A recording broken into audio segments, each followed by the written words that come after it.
જોગી હરતા ફરતા નારદજી આવ્યા ઘેર થયો ભંજો બાળો રે જંગલના જોગી 12 વર્ષની તપસ્યા છોડી આવ્યા પોતાને ઘેરે રે જંગલના જોગી 12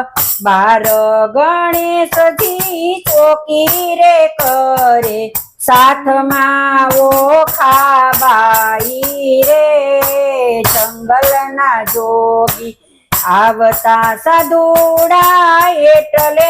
રેજો નાવા બેઠા છે મારી માતા રે જંગલના જોગી એ કોણ તારી માતા ને કોણ તારા પિતા છે